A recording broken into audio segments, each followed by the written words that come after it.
Nous sommes en temps de guerre. Vous travaillez à bord d'un sous-marin militaire, vivez à l'étroit, les conditions sont dures et le stress est à son comble.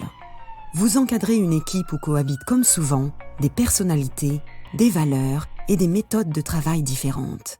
La réussite ou l'échec, et donc ici la survie ou non, peut dépendre de votre capacité à vous entendre.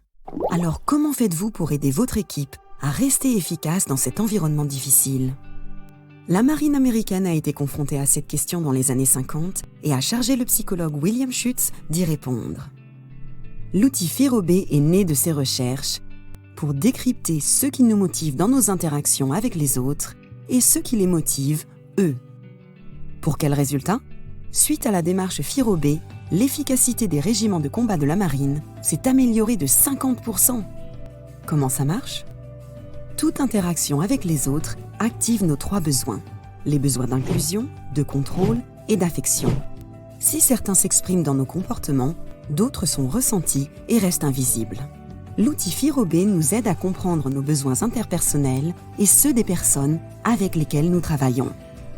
Mieux se connaître et connaître les autres permet d'initier des changements de comportement qui fluidifient le travail d'équipe et améliorent les résultats. Regardons ces 2 personnes qui travaillent ensemble sur un projet. Toutes les 2 ont des besoins élevés en matière de contrôle exprimé, mais peu de besoins en matière de contrôle souhaité. En somme, chacun veut avoir le contrôle et personne ne veut voir l'autre prendre le lead. L'une d'entre elles finira sans doute par prendre les rênes du projet, plus que ne le voudrait l'autre. Ses besoins étant satisfaits, elle estimerait peut-être que l'autre n'a pas l'esprit d'équipe. Sauf que cette autre personne qui n'a pas son besoin de contrôle satisfait estime que la première fait du micromanagement. Mais que faire si tout un groupe a peu de besoins de contrôle exprimé et de contrôle souhaité ? Les résultats FIRO révèlent qu'aucun membre de ce groupe n'a besoin de prendre les rênes pour se sentir satisfait. Et en même temps, personne dans l'équipe ne souhaite qu'un autre leur donne un cadre précis ou leur dise quoi faire. Dans l'ensemble, le groupe peut paraître indépendant et même rebelle par moments. Chacun préfère travailler à sa façon et à son rythme. Pour ce groupe, le défi sera de se coordonner ou de laisser une personne prendre le lead quand la situation le demande. Sans cette compréhension, nous avons tendance à tirer des conclusions hâtives. Celui-ci fait du micromanagement, celle-là n'a pas l'esprit d'équipe. Cette équipe a un esprit de rébellion ou cette équipe ne fonctionne pas bien.